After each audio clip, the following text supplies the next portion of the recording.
Hello students, welcome to Magnet Brains Hindi.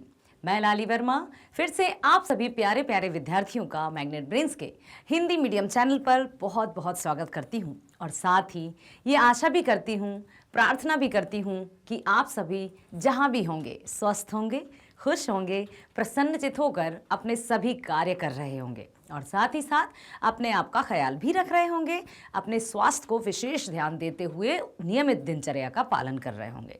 तभी तो जाकर जब हम रहते हैं फिट और हो जाते हैं हिट तो नाम होता है सबका। जैसे आपका भी नाम होगा, आपके माता पिता का नाम रोशन होगा, विद्यालय का नाम रोशन होगा, पूरे देश में आप अपनी सफलता का झंडा फहरा देंगे और वही सफलता हम सब देखना चाहते हैं। इसीलिए तो मैग्नेट ब्रेन्स देता है कक्षा 7वीं से 12वीं तक की ऑनलाइन स्कूल एजुकेशन एकदम फ्री। चाहे आप किसी भी विषय को पढ़ें, कोई सी भी क्लास हो, जैसे 7वीं से 12वीं तक की यदि मैं बात करूं तो हिंदी, गणित, विज्ञान, सामाजिक विज्ञान, जितने भी सारे सब्जेक्ट्स हैं आप सभी सब्जेक्ट्स के वीडियो फ्री देख सकते हैं। और ना केवल विद्यालयी शिक्षा बल्कि सभी प्रकार की प्रतियोगी परीक्षाओं के वीडियोस भी आप मैग्नेट ब्रेन्स पर 100% फ्री देख सकते हैं, वो भी हमेशा के लिए। कोई टाइम लिमिटेशंस नहीं है, कोई डेज का बाउंडेशंस नहीं है कि आप सिर्फ मंडे, ट्यूसडे, वेंसडे देख सकते हैं या इतना देख सकते हैं या सुबह दोपहर शाम को ही देख सकते हैं। आप 24/7 जब मन चाहे तब आप वीडियो ओपन करेंगे, उसी एनर्जी, उसी ऊर्जा के साथ टीचर्स आपको पढ़ाते हुए आ जाएंगे। सो मेरे प्यारे विद्यार्थियों से मेरा अनुरोध है कि आप हर एक विषय, जिस भी विषय पर आप वीडियो ऑन कर रहे हैं, बस अपना ध्यान फोकस रखिए, पूरी तरह से कंसंट्रेशन के साथ उस विषय का वीडियो देखिए, ताकि आप जो समय दे रहे हैं अपने आप के लिए, अपनी पढ़ाई के लिए, तो वो सार्थक हो।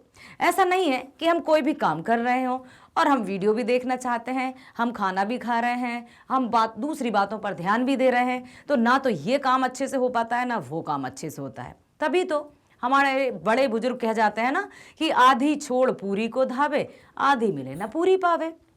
इससे बेटर है कि हमारा जो काम चल रहा है उस पर काम कर लें पहले हम, उसके बाद जब वो काम खत्म हो जाए उसके बाद ही हम दूसरे पर जाएं। समझ रहे हैं आप कि हमें एक साथ 2-2, 3-3 कार्यों पर ध्यान केंद्रण नहीं करना है। जिस भी कार्य को हम कर रहे हैं बस उस पर फोकस्ड रहना है। समझ में आया? सो मेरे प्यारे विद्यार्थियों, आज मैं लेकर आई हूं आपकी पाठ्य पुस्तक गोधूली का पाठ 12। जी हाँ, हमारी गोधूली पाठ्य पुस्तक का पाठ अंतिम, लास्ट चैप्टर है ये। काव्यखंड का अंतिम चैप्टर, गोधूली का अंतिम चैप्टर। तो गोधूली का आज हम करने वाले हैं इस वीडियो में बहुत ही सुंदर तरीके से एक ऐसी भक्ति, एक ऐसी कविता का वर्णन जहां पर आप जानेंगे कि हम परमात्मा को याद करते हैं, प्रभु का स्मरण करते हैं। प्रभु तू सर्व ज्ञाता है, तू सब कुछ है, परमपिता तू ही सब कुछ है। लेकिन उसको सब कुछ या सर्वव्यापी या उसको इतनी ऊंचाइयों पर कैसे पहुंचाया गया? हाँ, लग रहा होगा आपको कि परमपिता तो है ही ऊपर, लेकिन ये सब कहने वाले कौन है, ये जानेंगे हम। सो हम अपना पाठ 12, मेरे बिना तुम प्रभु, मेरे बिना तुम प्रभु, अर्थात भक्त के बिना भगवान का क्या अस्तित्व है? क्या कोई भगवान भक्त के बिना रह सकते हैं? यही लिखा है जर्मन कवि रेनर मारिया रिल्के जी द्वारा रचित। इस कविता में हम जानेंगे एक अनूठी बात, एक अनोखी बात, जिसमें हम ये जानेंगे कि भगवान का अस्तित्व भी भक्त के बिना अधूरा है। हमने ही उसके मंदिर, मस्जिद, गुरुद्वारे, तीर्थस्थल, ये पवित्र स्थान, इन सब का निर्माण करवाया। और यदि हम ही एक दूसरे से परमपिता के गुणों के बारे में, उसकी महिमा के बारे में चर्चा नहीं करेंगे तो किसको पता चलेगा कि भगवान है? जहां पर धार्मिक बातें नहीं होती हैं या फिर जहां पर ऐसा माहौल नहीं होता है, वो परमपिता को नहीं पूजते हैं, उनके मन में कोई भाव उत्पन्न नहीं होते हैं। तभी तो कवि ने इस कविता के माध्यम से भक्त के, या यूं कहें कि भक्त के महत्व को सर्वोपरि माना है। और ये कहीं ना कहीं जब हम पढ़ेंगे ना तो ध्यान से सुनना कि रेनर मारिया रिल्के जी द्वारा रचित ये कविता वास्तविक रूप को दर्शाती है, यथार्थता को दर्शाती है, क्योंकि हम अपने आप को इन्वॉल्व कर पाएंगे, हम अपने आप को कोरिलेट कर सकते हैं इन पंक्तियों में। तो इसलिए मैं आपसे कहती हूं कि बहुत ध्यान से सुनिएगा, शुरू से लेकर अंत तक मेरे साथ बने रहिएगा, ताकि एक अनोखी कविता जो कि आज हम पढ़ने जा रहे हैं वो सबको समझ में भी आए।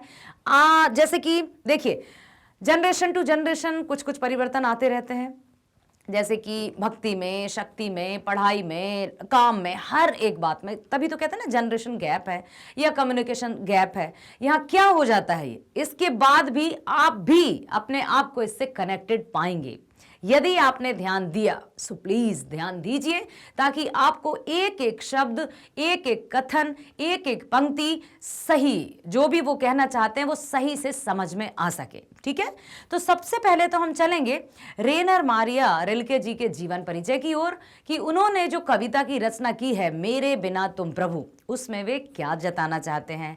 हम जानेंगे उनके जीवन के बारे में कि उनका जन्म कब हुआ, कहाँ हुआ, किस तरह की रचनाएं करते थे, क्या सिर्फ कविताएं लिखते थे या गद्य भी लिखते थे या कुछ और उपन्यास वगैरह भी लिखते थे।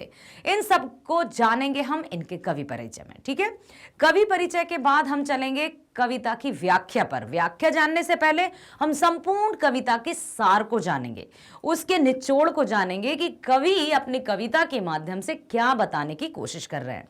यहां आप चित्र में देखिए, भक्त है, भगवान है, आप सूर्य नारायण देवता नजर आ रहे हैं आपको। एक जो कहते हैं ना कि सूर्योदय हमें बिल्कुल नमन करना चाहिए, जल अर्पण करना चाहिए। स्वास्थ्य के देवता है सूर्य। यदि हम प्रातः काल, ये भी क्या आपने सुना है इस तरह से कि कर आग्रे बसती लक्ष्मी, कर मध्य देवी सरस्वती, कर मूले प्रभु तुम गोविंदम, कर प्रभात दर्शनम। तो ये ऐसे दादी, नानी, पापा, मम्मी हमें बताते हैं कि सुबह उठते ही यदि हम इस श्लोक के साथ, इस मंत्र के साथ अपनी सुबह की शुरुआत करते हैं तो बहुत अच्छा होता है। और फिर उन्हीं हाथों को ऐसे ऐसे अपने ऊपर फेर लिया। साथ ही साथ हम परमपिता परमेश्वर, कौन है परमपिता, जिसको भी आप मानते हो, या फिर उस अलौकिक शक्ति को हमें नमन करना चाहिए।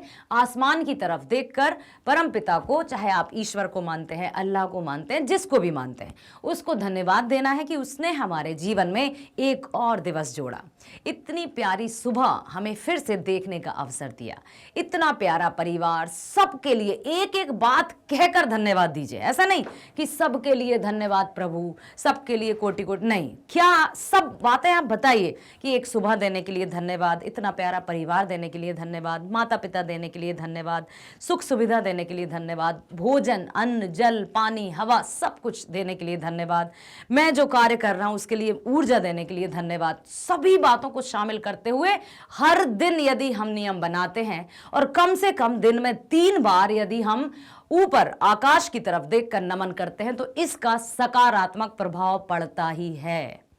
मैं इसलिए इसको कॉन्फिडेंटली कह रही हूं क्योंकि I am doing same thing, मैं करती हूं डेली निरंतरता के साथ।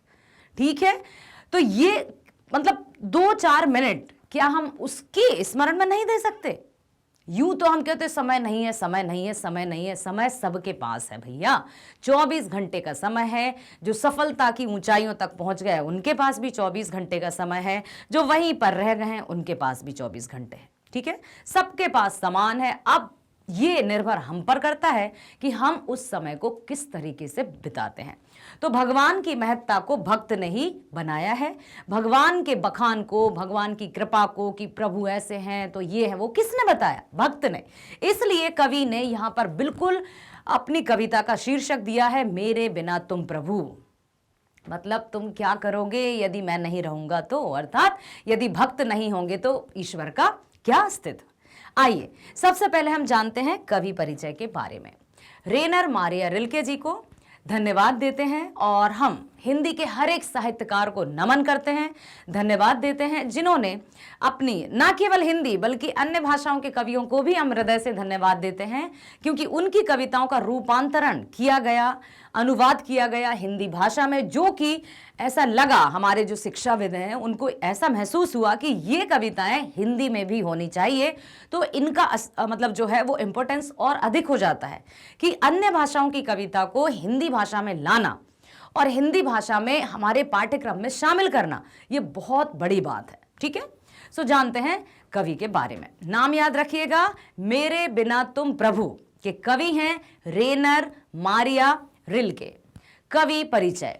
रेनर मारिया रिल्के जन्म हुआ था 4 दिसंबर सन 1875 ईस्वी में प्राग, ऑस्ट्रिया, जो कि अब जर्मनी में है।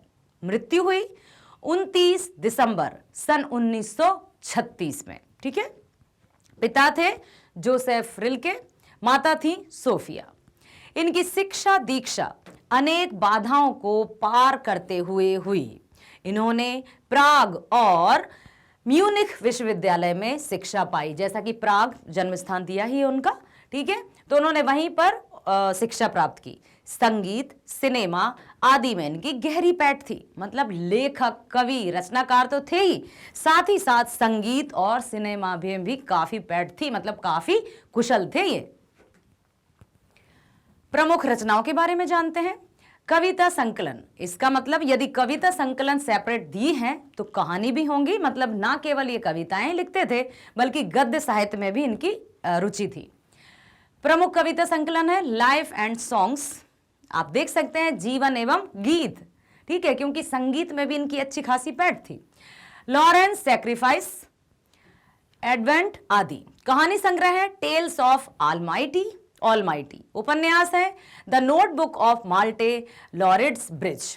रिल्के का रचनात्मक अवदान बहुत बड़ा है। रचनात्मक समझते हो, उनकी जो लेखन का जो संग्रह है या उनका जो डिवोशन है लेखन के प्रति, वो बहुत विशाल है, बहुत बड़ा है।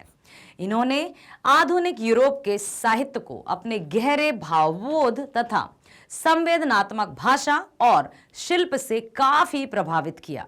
इनकी काव्य शैली गीतात्मक है और भावबोध में रहस्योन्मुखता है। मतलब इनकी जो भी कविताएं हैं वे लयात्मक, गीतात्मक हैं, मतलब राइमिंग्स, ठीक है, तुकबंदी हैं, जिनको कि हम गाकर भी पढ़ सकते हैं और रिदम में भी पढ़ सकते हैं। साथ ही साथ रहस्योन्मुखता है और इनमें रहस्य भी है कि अच्छा, इनकी जब भी हम कोई कविता पढ़ेंगे तो सोचने पर विवश कर देंगे इनकी कविता, और जो सोचने पर विवश कर दें मतलब लगता है ना, अच्छा ऐसा कुछ तो है।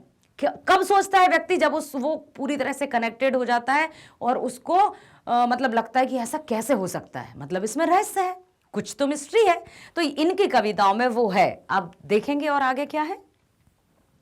अब जानेंगे हम कि इनकी कविता का मेरे बिना तुम प्रभु, इसका हिंदी में अनुवाद किसने किया और इस कविता में प्रमुखतः कवि ने क्या बताने का प्रयास किया है। जैसा कि मैंने आपको अभी बताया कि नाम से, कविता के नाम से स्पष्ट है कि मेरे बिना तुम प्रभु, अर्थात भक्त के महत्व को बताते हुए इन्होंने ईश्वर से कहा है इस कविता में कि प्रभु जब भक्त नहीं होंगे तो आपका क्या अस्तित्व होगा। अर्थात किसी को भी आदर सम्मान देना, ये लोगों के, जैसे मान लीजिए जनतंत्र या लोकतंत्र की हम बात करें और जनतंत्र या लोकतंत्र के माध्यम से एक प्रतिनिधि को जनता ने चुन लिया और उसको उस गद्दी पर बिठा दिया, ठीक है, तो वो किसके कारण उस गद्दी पर बैठा? जनता के कारण। और यदि वो उस गद्दी पर बैठकर अपने आप में अहंकार ला दे या सोचे कि मैं ही मैं हूं, दूसरा कोई नहीं, तो फिर पब्लिक क्या करेगी? जनता, पब्लिक या आवाम बहुत बड़ी शक्ति होती है, उसने ही वहां पहुंचाया है तो वो नीचे भी ला सकती है। अर्थात ये तो रही आम जनता की बात, लेकिन भक्त और ईश्वर का भी यही नाता है कि किसने उसे उतना महान बनाया या किसने जन जन में जागृति उत्पन्न की या जन जन की चेतना को ये बताने का प्रयास किया कि परम पिता या ईश्वर सत्य है, सत्य ही शिव है, शिव ही सुंदर है। ये किसने बताया? भक्त ने बताया।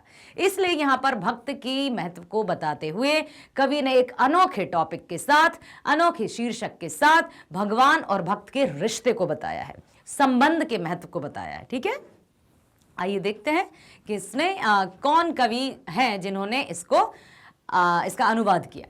प्रसिद्ध हिंदी कवि धर्मवीर भारती, नाम सुना है आपने? धर्मवीर भारती जी द्वारा इस कविता का किया गया है अनुवाद।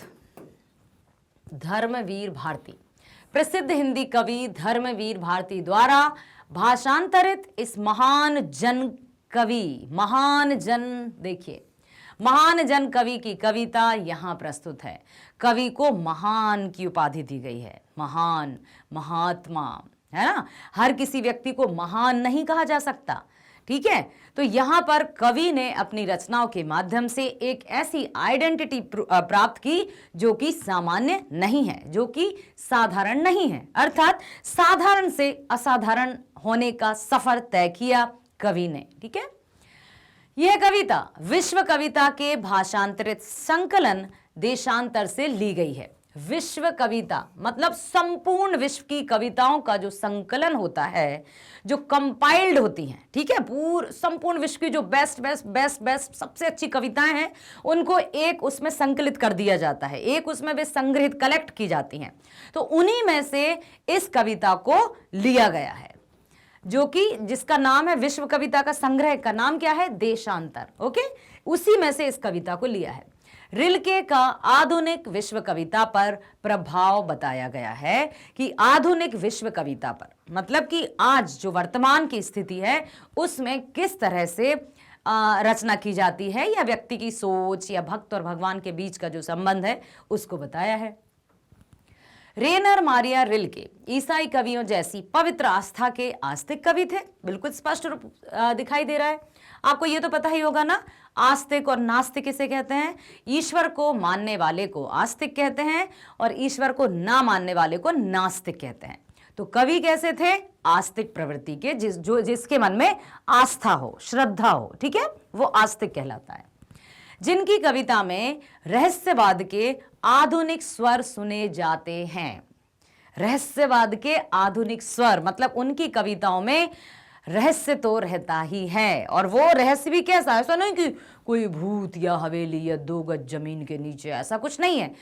आधुनिक रहस्य मतलब सोचने पर विवश हो जाएंगे हम खुद कि अच्छा ऐसा हो, सोचने पर हम विवश हो जाएंगे। प्रस्तुत कविता इस तथ्य की एक दुर्लभ साखी पेश करती है। अब देखिए, ये जो कविता हम पढ़ने जा रहे हैं, मेरे बिना तुम प्रभु, ये कविता इस तथ्य की दुर्लभ साखी पेश करती है। कौन से तथ्य की? हम ये जानेंगे इस कविता के माध्यम से कि क्या रेनर मारिया रिल्के जी की कविताएं रहस्यवाद से हैं? क्या उनकी कविताओं में रहस्यात्मकता है? वो इसकी साखी पेश करती है। साखी पेश करती है मतलब इसका सबूत देती है हमें। इस कविता के माध्यम से हमें सबूत मिल जाएगा, प्रूफ मिल जाएगा, तथ्य मिल जाएगा कि हाँ, रेनर मारिया रिल्के जी की कविताओं में रहस्यवाद होता है। क्लियर? बिना भक्त के भगवान भी एकांकी और निरुपाय हैं। ये उन्होंने बताया है कि बिना भक्त के भगवान भी अकेले हैं, कोई उपाय नहीं है, कोई क्या है वो, उनका कोई अस्तित्व नहीं है। उनकी भगवत्ता भी भक्त की सत्ता पर ही निर्भर करती है। मतलब उनका जो भगवान वाला गुण है वो भक्त की गुणवत्ता पर निर्भर करती है या सत्ता पर निर्भर करती है। व्यक्ति और विराट सत्य एक दूसरे पर निर्भर है। प्रेम के धरातल पर अत्यंत पावनता पूर्वक यह कविता इस सत्य को अभिव्यक्त करती है कि भक्त की कितनी महत्ता है। अब यहाँ पर चले हम सामान्य जन की ओर।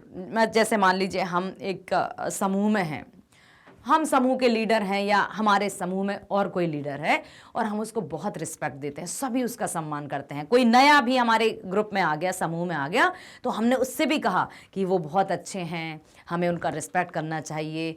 तब जाकर उसके मन में अपने आप ये भाव पनप जाएंगे कि वो बहुत अच्छे हैं लीडर, हमें उनके प्रति रिस्पेक्ट की भावना रखनी चाहिए। तो किसने बताया? आम जनता ने बताया। तो वो सम्मानीय कब बना? जब व्यक्तियों ने उसको सम्मान देना शुरू कर दिया। ठीक है, तो हम जब सम्मानीय या हमारी जो पहचान है या हमारा जो अस्तित्व है या हमारे जो गुणों की या प्रशंसा की बात चल रही है चारों तरफ, उसमें सिर्फ हम कुछ नहीं कर सकते हैं, उसमें आम जनता ही है, हमारे आसपास में रहने वाले लोग ही हैं जो हमें अच्छा बनाते हैं, जो हमें प्रशंसा के योग्य बनाते हैं, जो हमें सम्मान के योग्य बनाते हैं। ठीक है, तो यही बताया है इस कविता में। आप देख सकते हैं यहाँ पर श्री कृष्ण मुरली बजाते हुए हैं भगवान, और साथ ही साथ कुछ भक्तजन दिखाई दे रहे हैं। भक्तजनों में यदि नाम लिया जाए कवि में या साहित्यकारों में, तो बताइए कौन कौन कवि जो हैं सबसे पहले उनका नाम आता है ईश्वर भक्ति में? कवि सूरदास जी, कवि रसखान जी, कवि तुलसीदास जी, है ना? इन कवियों के नाम सुने होंगे। और मीराबाई जी, यस, वेरी गुड। और कोई कवि हैं जो भक्ति के तौर पर जाने जाते हैं? रैदास, बिल्कुल। हाँ, तो इस तरह बहुत से कवि हैं जिन्होंने भक्ति के माध्यम से रचना की है, जिन्होंने अपने परम पिता परमेश्वर की आराधना करते हुए ही अपना जीवन, संपूर्ण जीवन उसमें समर्पित कर दिया है। ठीक है, तो यहाँ पर भक्त की जो समर्पण भावना है ईश्वर के प्रति, अर्थात ईश्वर कब ईश्वर हुआ? जब भक्त ने उसको ईश्वर कहा। ईश्वर कब महान हुआ? जब भक्त ने उसको महान बनाया। तो यहां पर हम सामान्य जनों को यह अवश्य सोचना चाहिए, जो भी जिस भी पद पर हैं, जो भी जिनको सम्मान मिल रहा है, तो वो उस पद पर पहुंचकर अहंकार में ना डूबें। जब भगवान तक को भक्त के बिना कुछ रूप नहीं दिखाया गया है, या भगवान का अस्तित्व भी भक्त के साथ है, तो फिर हम क्या हैं? हम तो इंसान हैं। यदि हम अपने किसी पद को प्राप्त करके या सम्मान प्राप्त करके अपने मन में अहंकार जैसी भावना ले आएंगे, तो हमारा जो है ना अस्तित्व वो नीचे चला जाएगा। क्योंकि हमें सम्मान देने वाले, हमारी प्रशंसा करने वाले कौन है? सब जनता, सभी लोग जो हमारे आसपास रहते हैं। ठीक है,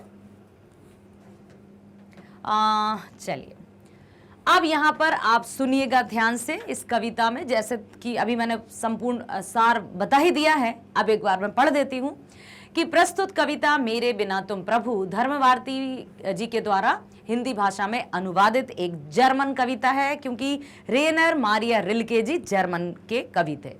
इस कविता में कवि ने बताया है कि भगवान का अस्तित्व भक्त पर ही निर्भर करता है। ठीक है, भक्त के बिना भगवान एकाकी और निरुपाय है, कुछ नहीं है। ठीक है, कवि कहते हैं कि हे प्रभु, जब मैं ना रहूंगा तो तुम्हारा क्या होगा? कौन पूजेगा तुम्हें? कौन तुम्हारा बखान करेगा? कौन तुम्हारी लीला, कौन तुम्हारी रचना, कौन तुम्हारी कृपा का गुणगान करेगा? तुम क्या करोगे? मैं ही तो हूं तुम्हारा जलपात्र, जिससे तुम पानी पीते हो। अगर टूट गया या तुम्हें जिससे नशा होता है, तो मेरे द्वारा उन्हें प्राप्त मदिरा सूख जाएगी अथवा स्वाधीन हो जाएगी। दरअसल मैं ही तुम्हारा आवरण हूं, मैं ही तुम्हारा वृत्ति हूं। अगर नहीं रहा तो तुम्हारी महत्ता ही सामान्य हो जाएगी, साधारण सी हो जाएगी, कुछ विशेष नहीं रहेगा। मेरे प्रभु, मैं न रहा तो तुम्हारा मंदिर, मस्जिद, गिरजाघर कौन बनवाएगा? तुम गृहहीन हो जाओगे। गृहहीन मतलब समझ रहे हो? गृह मतलब घर, हीन मतलब के बिना, मतलब तुम घर बिना छत के हो जाओगे। कौन करेगा तुम्हारी पूजा अर्चना? दरअसल मैं ही तुम्हारी पादुम हूं, जिसके सहारे जहां जाता हूं तुम जाते हो। पादुम मतलब पैर में पहनने वाले। ठीक है, अन्यथा तुम भटकोगे। मैं ही तुम्हारे पद हूं, मतलब जहां जहां तुम्हें जाना है वो मैं ही तो हूं। जहां जहां भी तुम्हें कभी मंदिर, कभी मस्जिद, तो कभी गुरुद्वारा, तरह तरह से धर्म के अकॉर्डिंग लोग ईश्वर को पूजते हैं, तो वो किसने निर्माण करवाया? इंसानों ने। तो इस कविता में कितनी सकारात्मकता है ना। हमने अभी तक देखा था कि अरे हिंदू, मुस्लिम, सिख, ईसाई आपस में कोई मंदिर जा रहा है, कोई मस्जिद जा रहा है, कोई गिरजाघर जा रहा है, तो कोई गुरुद्वारे जा रहा है, सब धर्मों को बांट के रखा है। लेकिन यहाँ पर उन्होंने उसी बात को कितने अच्छे से कहा है कि मैं ही तो हूं जो तुम्हारे गृह या घरों का निर्माण कराता हूं। यदि मैं नहीं रहूंगा तो तुम तो बेघर हो जाओगे। मैं ही तो तुम्हारी पादुम हूं, पदम हूं, पद हूं, जो चलते हैं जहां जाना है। यदि मैं नहीं रहा तो तुम तो भटकते रहोगे, कहीं नहीं जा पाओगे। कवि फिर कहते हैं, पुनः कहते हैं कि मुझसे ही तुम्हारी शोभा है। ठीक है, मेरे बिना किस पर कृपा करोगे? कृपा करने का सुख कौन देगा? जानते हो प्रभु, यह जो कहा जाता है कि सूरज का उगना, डूबना सब प्रभु की कृपा है, कहा जाता है ना, तो कौन कहता है ये बताओ? क्या आप वहां से आकर जन जन को बताते हो कि सूरज का उगना, डूबना सब मेरी लीला है? नहीं बताते। ये कौन बताता है? भक्त बताता है। तब जाकर तुम्हारी लीला का गुणगान होता है। यहाँ पर वह भी कौन कहता है? मैं कहता हूं। और इस प्रकार तुम्हें सृष्टिकर्ता बनाने का कार्य भी मेरा ही है। मैं नहीं कहा है कि ब्रह्मा, विष्णु, महेश या जो भी सृष्टि के पालनहार हैं, कोई संहारक हैं, तो कोई ये करते हैं, ब्रह्मा रचेता है। ये बात सारी चीजें किसने बताई? भक्त ने बताई। मुझे तो आशंका होती है कि यदि मैं नहीं रहा तो तुम क्या करोगे? प्रभु, यदि भक्त नहीं रहे तो तुम्हारा अस्तित्व क्या होगा? कवि के कहने का तात्पर्य यह है कि ईश्वर को मनुष्य ने ही स्वरूप दिया है, महिमा मंडित किया है, सर्वे सर्वा बनाया है। भगवान की भगवत्ता, महत्ता तथा महानता मनुष्य पर आधारित है। कहने का अर्थ यह है कि विराट सत्य और मनुष्य एक दूसरे पर निर्भर करते हैं। अर्थात विराट सत्य और मनुष्य, देखो कितनी अच्छी बात की उन्होंने, सत्य और मनुष्य। और सत्य क्या है? ईश्वर। ईश्वर सत्य है, सत्य ही शिव है, शिव ही सुंदर है, सबने सुना है ना। तो यहां पर यही बताया कि विराट सत्य और मनुष्य एक दूसरे पर निर्भर हैं, इनका एक के बिना दूसरे का कोई अस्तित्व नहीं है। यदि कहा जाए कि सिर्फ ईश्वर ही सब कुछ है या मैं ही सब कुछ हूं, तो ये भूल है हमारी। चाहे हम किसी भी युग में जी रहे हों, किसी भी फील्ड में हों, किसी भी क्षेत्र में हों, किसी भी पद पर आसीन हों, चाहे हम शिक्षक हों, चाहे हम विद्यार्थी हों, चाहे हम बड़े पद पर आसीन देश के कर्ता धर्ता ही क्यों ना हो, लेकिन हमें देश का कर्ता धर्ता बनाया किसने, ये हमें कभी नहीं भूलना है। आइए पढ़ते हैं पहला काव्यांश। जब मेरा अस्तित्व न रहेगा, जब मेरा अस्तित्व न रहेगा, प्रभु तब तुम क्या करोगे, प्रभु तुम तब क्या करोगे। जब मेरा अस्तित्व न रहा तो, जब मेरा अस्तित्व न रहेगा, प्रभु तब तुम क्या करोगे। जब मैं तुम्हारा जल पात्र टूट कर बिखर जाऊंगा, तब तुम क्या करोगे। जब मैं तुम्हारी मदिरा सूख जाऊंगा या स्वाधीन हो जाऊंगा, मैं तुम्हारा वेश हूँ और तुम्हारी वृत्ति हूँ। मुझे खोकर तुम अपना अर्थ खो बैठोगे। जब मेरा अस्तित्व न रहेगा, प्रभु तब तुम क्या करोगे। ये भक्त की तरफ से कवि का एक मतलब प्रभु के प्रति आस्था भी जताई गई है, साथ ही साथ अपने आप की महत्ता को भी प्रदर्शित किया गया है कि प्रभु जब मैं नहीं रहा या मेरा अस्तित्व नहीं रहा, तब तुम क्या करोगे।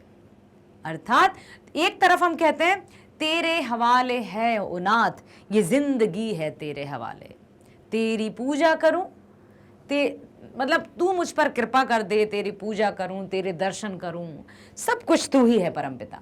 दूसरी तरफ कि यदि मैं नहीं रहा तो तुझे पूजेगा कौन। बिल्कुल सही है। जब मैं तुम्हारा जलपात्र टूटकर बिखर जाऊंगा, मैं ही तो तुम्हारा जलपात्र हूं, मैं ही तो, जलपात्र मतलब, पात्र मतलब एक बर्तन, मैं ही तुम्हारा जलपात्र हूं जिससे तुम पीते हो, ग्रहण करते हो, जलपान करते हो।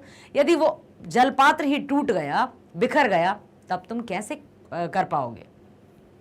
जब मैं तुम्हारी मदिरा सूख जाऊंगा या स्वाधीन हो जाऊंगा, मैं तुम्हारा वेश हूं, तुम्हारी वृत्ति हूं। आपका मतलब हे प्रभु, मैं ही तुम्हारा रूप हूं, रंग हूं, आकार हूं, क्योंकि मैंने ही तुम्हें रंग, रूप, आकार, श्रद्धा, भक्ति और पूजा से तुम्हारे रूप को विशाल किया है, तुम्हारी गुण, तुम्हारी कृपा का बखान किया है। तो मुझे खोकर तुम अपना अर्थ खो बैठोगे। यदि भक्त नहीं रहे तो प्रभु का कोई अस्तित्व नहीं। उन्होंने स्पष्ट रूप से यही कहने का प्रयास किया है। जैसे आपने मीराबाई के पद भी सुने होंगे ना,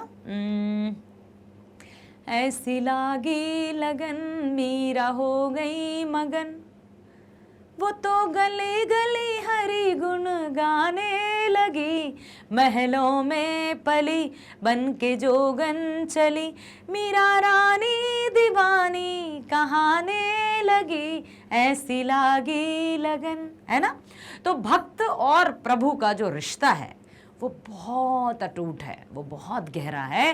तो ना तो भगवान अपने आप में ये सोचता है कि मैं ही सब कुछ हूं, अर्थात जब भगवान अपने आप को भक्त के बिना अधूरा मानता है तो फिर व्यक्ति के बिना पूरा कैसे हो सकता है। जिस भी मोड़ पर हम चले जाएं, जो भी सफलता हमें प्राप्त हो, उसका जो प्रतिफल है वो सबके द्वारा होता है। आइए पढ़ते हैं व्याख्या। कवि कहते हैं कि हे प्रभु, जब मैं नहीं रहूंगा तो तुम्हारा क्या होगा, तुम क्या करोगे? मैं ही तुम्हारा जलपात्र हूं जिससे तुम पानी पीते हो। अगर टूट गया तो क्या होगा? जिससे नशा होता है तो मेरे द्वारा प्राप्त मदिरा सूख जाएगी अथवा स्वादहीन हो जाएगी। वास्तव में मैं ही तुम्हारा आवरण हूं, तुम्हारी वृत्ति हूं। आवरण हूं मतलब तुम्हारा पूरा जो पहचान है, अस्तित्व है, वो मैं ही हूं। अगर नहीं रहा तो तुम्हारी महत्ता समाप्त हो जाएगी। यदि मैं नहीं रहा, मेरे बिना तुम प्रभु क्या करोगे? ठीक है, अगला है, मेरे बिना तुम गृहहीन निर्वासित होगे, स्वागत विहीन। मेरे बिना तुम गृहहीन निर्वासित होगे, स्वागतहीन। मैं तुम्हारी पादुका हूँ, मेरे बिना तुम्हारे चरणों में छाले पड़ जाएंगे। और फिर क्या होगा? वे भटकेंगे लहूलुहान। जलपात्र भी मैं हूँ, आवरण भी मैं ही हूँ, कवच भी मैं ही हूँ, और मैं ही तुम्हारा आवरण हूँ मतलब घर, छत। यदि मैं नहीं रहा तो तुम गृहहीन। गृह यहां पर मैं बताना चाहूंगी कि ये और ये दोनों अलग अलग हैं। क्या कोई बता सकता है कि दोनों अलग अलग क्यों हैं? इनके अर्थ क्या हैं, बताइए, कौन बताएगा? इसका अर्थ क्या है? गृह, गृह मीन्स घर, ठीक है, और ग्रह मीन्स नक्षत्र, प्लैनेट्स, ठीक है। तो यहां पर गृहहीन निर्वासित होंगे। यदि मैं नहीं रहा तो तुम्हारा मंदिर, मस्जिद, गुरुद्वारे कौन बनवाएगा? कौन तुम्हारे घरों का निर्माण करेगा? तो तुम तो बिना घर के हो जाओगे। मैं तुम्हारी पादुका हूं, मैं तुम्हारे चरणों में पहनी जाने वाली पादुका हूं। पादुका जानते हो ना, पैरों में पहनने वाले, जैसे हमारे शूज होते हैं, स्लीपर्स होती हैं, ठीक है। तो भगवान पादुका पहनते हैं। पादुकाएं कुछ इस तरह की होती हैं, आपने कुछ इस तरह से मान लो। वाह, अच्छी बन गई ना?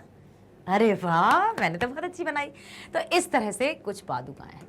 तो ये वही बताने का प्रयास कवि ने किया है कि मैं तो तुम्हारी पादुका हूं जिसको तुम पहनते हो। यदि मैं नहीं रहा तो तुम्हारे चरणों में तो छाले पड़ जाएंगे और जहां भी तुम जाओगे लहूलुहान हो जाओगे, भटकोगे इधर उधर बिना चरण पादुका के। तो मैं ही तुम्हारा अस्तित्व हूं, मैं ही तुम्हारा घर हूं, मैं ही तुम्हारा जलपात्र हूं, मैं ही तुम्हारी पादुका हूं, मैं ही तुम्हारी पहचान हूं, मैं ही तुम्हारा अस्तित्व हूं। मेरे प्रभु, मैं नहीं रहा तो तुम गृह विहीन हो जाओगे। गृह, देखो एक और बात ध्यान रखना, जब भी ये वाली मात्रा रहती है इसका साउंड ई रहता है। जैसे हम पृथ्वी लिखते हैं, ठीक है, पृथ्वी, ई का साउंड, ये ऋषि की मात्रा है। ऋषि कैसे बनाते हैं? री से ऋषि रहता है ना, कैसे रहता है? ऐसे। तो ये ऋषि की मात्रा है। जब कहीं भी ऋषि की मात्रा लगती है तो वो ई साउंड करता है, ठीक है। और जैसे ये वाला रा, ये आ साउंड करता है, प्रा, ठीक है, क्रा। तो और जब ऋषि की मात्रा होगी तो ई साउंड करेगा, प्री, गृह, ठीक। मेरे प्रभु, मैं नहीं रहा तो तुम गृह विहीन हो जाओगे, क्योंकि मैं तो तुम्हारा आवरण हूं। कौन करेगा तुम्हारी पूजा अर्चना? कहां करेगा तुम्हारी पूजा अर्चना? मैं ही तो हूं जो तुम्हें पूजता हूं, तुम्हारा ध्यान, तुम्हारा स्मरण करता हूं, तुम्हारी जय जयकार करता हूं। वास्तव में मैं ही तुम्हारी पादुका हूं। पादुका मैंने अभी बताया ना, चरण में पहने जाने वाली, जिसके सहारे जहां जाता हूं तुम जाते हो, अन्यथा तुम तो भटकोगे, तुम्हारे पैरों में तो छाले पड़ जाएंगे। तो पूरा सिर से लेकर पैर तक जहां जहां तुम जाते हो, जो भी तुम्हारा अस्तित्व है वो मैं ही हूं। मेरे बिना तुम प्रभु कुछ नहीं हो, तुम्हारा कोई अस्तित्व नहीं है। मैं पुनः बार बार आपसे यही कहने का प्रयास कर रही हूं कि जब भक्त के बिना ईश्वर का या भगवान का कोई अस्तित्व नहीं है तो हम भला एक दूसरे के बिना कैसे रह सकते हैं?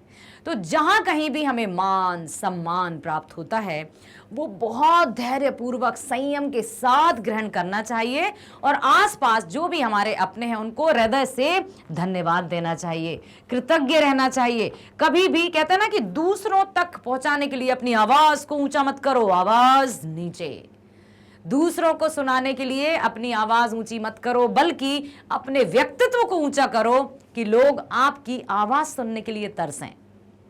ध्यान रखना, एक और क्या बात की जाती है कि असली सफल या योग्य व्यक्ति वही कहलाता है जिसके आने से पहले उसकी प्रतीक्षा की जाए और जाने के बाद उसकी प्रशंसा। यदि ये दोनों बातें नहीं हो रही हैं, मतलब हम में कुछ कमी है, कुछ तो गड़बड़ है। तो ये सारी बातें यदि हम ध्यान रखते हैं तो महान व्यक्तियों की कैटेगरी में शामिल होते जाते हैं। महान व्यक्ति कोई अलग से प्रभु निर्माण करके नहीं भेजते कि तुम जाओ, तुम महान वाले कमरे में रहना, इस घर में रहना, इस लोक में रहना। सब एक ही थाली के चट्टे भट्टे हैं। बस गुणों से व्यक्ति का पहचान हो जाती है, निर्माण हो जाता है। चरित्र और आचरण और व्यवहार के हिसाब से उसको महान या सामान्य या साधारण या अति साधारण में शामिल कर लिया जाता है। एक और बात मैं कहना चाहूंगी, महान शब्द आ ही गया है कि साधारण लोग लोगों की बात करते हैं, मतलब ये ऐसा है, वो वैसा है। 2 खड़े हैं तो तीसरे के बारे में बात हो रही होगी, 3 खड़े हैं तो चौथे के बारे में बात हो रही है, 5 खड़े हैं तो किसी छठवें के बारे में बात हो रही होगी। मतलब जितने खड़े हैं वो अपने बारे में कोई बात नहीं कर रहे होंगे, किसी और के बारे में बात कर रहे होंगे। तो सामान्य लोग लोगों की बात करते हैं, ठीक है, और समझदार लोग किसके बारे में बात करते हैं? विचारों की बात करते हैं, अवसरों की बात करते हैं। सामान्य लोग लोगों की बातें करते हैं और जो मतलब कुछ विचार वाले लोग रहते हैं, कुछ कर्मठ लोग रहते हैं, वो अवसरों की बात करते हैं और महान लोग विचारों की बात करते हैं। तो जहां पर विचारों की, अच्छे विचारों की, गुणों की या हर एक के प्रति संभाव या समान दृष्टि की बातें होने लगे तो समझ लो कि वो व्यक्ति साधारण नहीं असाधारण है। ठीक है, तो यहां पर चलते हैं काव्यांश तीसरे की तरफ। लिखा है, तुम्हारा शानदार लबादा गिर जाएगा यदि मैंने नहीं संभाला तो। तुम्हारी कृपा दृष्टि जो कभी मेरे कपोलों की नर्म शैया पर विश्राम करती थी, निराश होकर वह सुख खोजेगी जो मैं उसे देता था। अब यहां पर पुनः भक्त ने अपने बारे में बताते हुए परमपिता या परमेश्वर या ईश्वर से कहा है कि तुम्हारा शानदार लबादा गिर जाएगा। जो मंदिर, मस्जिद, गुरुद्वारे या जहाँ भी हमारे पूजा स्थल होते हैं वहाँ पर कितने सुंदर सुंदर तरीके से भगवान को सजाया जाता है। जो भी कोई त्यौहार आता है उसी त्यौहार के अकॉर्डिंग भगवान की मतलब मूर्त को देखते ही ऐसा लगता है वाओ कितने सुंदर लग रहे हैं। मान लीजिए यदि 26 जनवरी या 15 अगस्त की बात हो तो ट्राई कलर की ड्रेसेस ऊपर पूरा मुकुट से लेकर बांसुरी तक ट्राई कलर की हो जाती है, धनुष या तीर जो भी है हाथ में वो। अब यदि कोई ऐसा त्यौहार आ जाए तो उसके अकॉर्डिंग तो वेशभूषा कौन संभालता है? भगवान आते हैं क्या? नहीं आते हैं। कौन करता है? भक्त करता है। तो कहने का तात्पर्य यही है कि तुम्हारा शानदार लबादा गिर जाएगा। जो भी तुम पहने हो ना, यदि मैंने नहीं संभाला तो वो गिर जाएगा। तुम्हें महत्वपूर्ण किसने बनाया? मैंने, अर्थात भक्त ने। तुम्हारी कृपा दृष्टि जो कभी मेरे कपोलों की नर्म शैया पर विश्राम करती थी, निराश होकर वह सुख खोजेगी जो मैं उसे देता था। ठीक है, कि तुम्हारी कृपा दृष्टि के बारे में किसको बताया? मतलब कि तुम कृपालु हो, तुम दयालु हो, तुम दया के सागर हो, तुम प्रेम के सागर हो। ये किसने बताया? भक्त ने बताया। तो मैंने ही तुम्हारी पहचान सबसे कराई, मैंने ही तुम्हारी कृपा और दया के बारे में सबको बताया। तब जाकर लोग तुम्हें पूजते हैं, तब जाकर लोग तुम्हें दया के सागर कहते हैं। मतलब कितना सब कुछ जो भी कार्य है वो सब भक्त की कृपा से हो रहा है। और हाँ, आपने वो सुना होगा क्या है वो, प्रभु आपकी कृपा से सब काम हो रहा है। तो ये कौन कहता है? ये भक्त कहता है, क्योंकि ईश्वर तो नहीं कह रहा है मेरी कृपा से तुम्हारा सब काम हो रहा है। नहीं, भक्त कह रहा है कि प्रभु आपकी कृपा से सब काम हो रहा है। तो किसने बताया? भक्त ने बताया। किसका परिचय दिया? भगवान का परिचय दिया सबको। इसलिए भक्त का महत्व बहुत ज्यादा है। कवि कहते हैं कि मुझसे ही तुम्हारी शोभा है। मेरे बिना किस पर कृपा करोगे? बोलो, यदि मैं ही नहीं रहा तो तुम किस पर अपनी दया दृष्टि दिखाओगे? किस पर अपनी कृपा दृष्टि दिखाओगे? कृपा करने का सुख कौन देगा? जो तुम कृपा करके तथास्तु, है ना, इस तरह से। तो तुम्हें जो सुख की प्राप्ति होती है मुझ पर कृपा करके, और जब मैं ही नहीं रहा अर्थात भक्त ही नहीं रहा तो तुम कृपा किस पर करोगे? और जो कृपा करके तुम्हें सुख की प्राप्ति होती है वो सुख कहां से प्राप्त करोगे यदि मैं नहीं रहा? मेरे बिना तुम्हारे सुख साधन विलुप्त हो जाएंगे जो मैं तुम्हें देता था।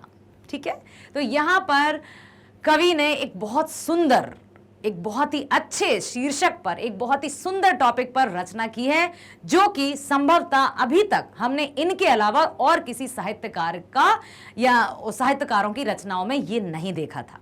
इसलिए कविता अनोखी है, अनूठी है, सत्य है, तभी तो सत्य और मनुष्य को उन्होंने एक बताया है। हम क्या कहते हैं? सत्य ही शिव है, शिव ही सुंदर है, ईश्वर सत्य है।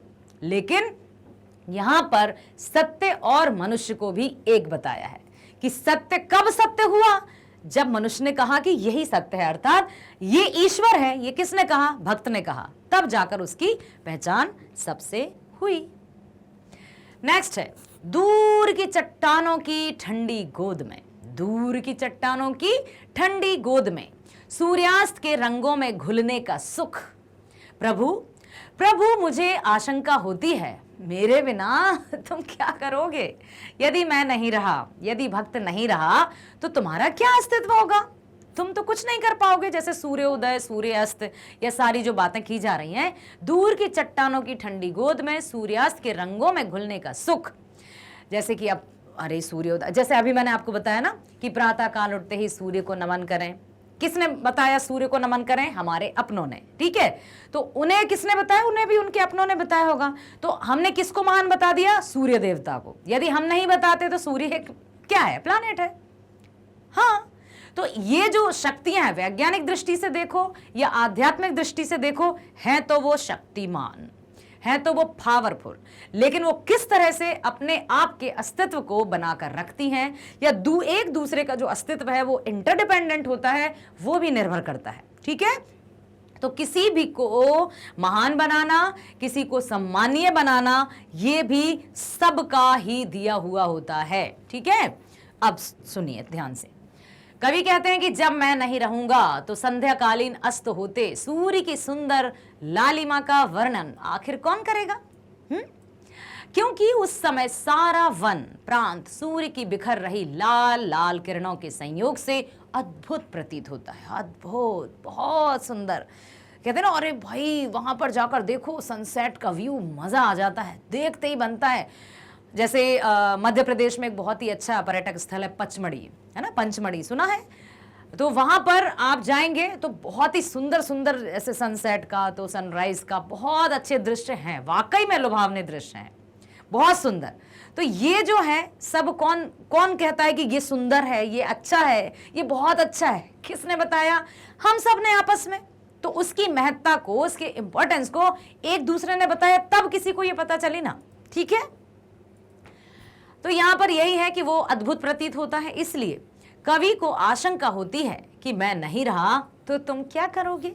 अर्थात भक्त से ही भगवान का अस्तित्व है। ठीक है, समझ में आया? है ना बहुत ही अच्छी कविता थी, समझ में आई?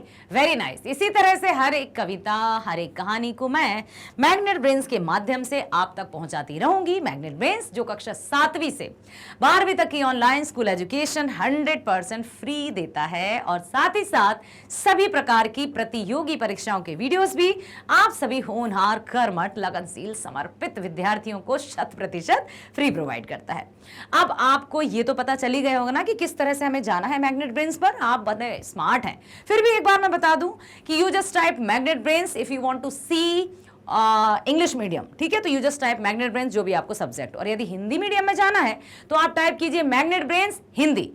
विषय कौन सा? गणित विज्ञान, सामाजिक विज्ञान, हिंदी, अंग्रेजी, जो भी आपको देखना है विषय देख लीजिए। लाली वर्मा मैडम है तो भाई हिंदी के बारे में ही कहेंगी। प्लेलिस्ट पर जाइए, क्लास 10 हिंदी गोधुली, ठीक है, बिहार बोर्ड, वो आप ले आएंगे और उसमें आपको क्या देखना है? कोई पाठ देखना है, पाठ का सार, कविता, जो भी आपको देखना है जस्ट क्लिक कर दीजिए, वो आपके सामने आ जाएगा। मान लीजिए आपको देखना है पाठ्यक्रम, क्लिक किया, पाठ्यक्रम का वीडियो आ गया। लाली मैडम बहुत अच्छी तरीके से आपको सारी बातें बताएंगी। आपकी दोनों पाठ्य पुस्तकें गोधुली और वर्णिका के बारे में, गोधुली में गद्य खंड में भी 12 चैप्टर, काव्य खंड में भी 12 चैप्टर, वर्णिका में टोटल 5 चैप्टर, सबके बारे में संपूर्ण मैं कह सकती हूं कि इसमें आपको बहुत अच्छी जानकारी मिल जाएगी, जो दोनों पाठ्य पुस्तकों के बारे में आपके लिए बहुत कारगर सिद्ध होगी। ध्यान से सुनना ताकि आप पाठ्यक्रम से परिचित हो जाओ, ठीक है? ध्यान से सुनोगे तो समझ में जरूर आएगा, समझने के साथ साथ पसंद भी आएगा। तो लाइक करना, सब्सक्राइब करना और शेयर करना मत भूलना। ज्यादा से ज्यादा शेयर करो ताकि आपका और हमारा साथ यूं ही बना रहे और आप अपने शिक्षा के क्षेत्र में, वो भी फ्री ऑनलाइन एजुकेशन प्राप्त करते करते अपने लक्ष्य तक पहुंच जाओ। यही हमारा उद्देश्य है। तो मिलते हैं नेक्स्ट वीडियो में। स्वस्थ रहिए, खुश रहिए। Bye bye. Thank you so much.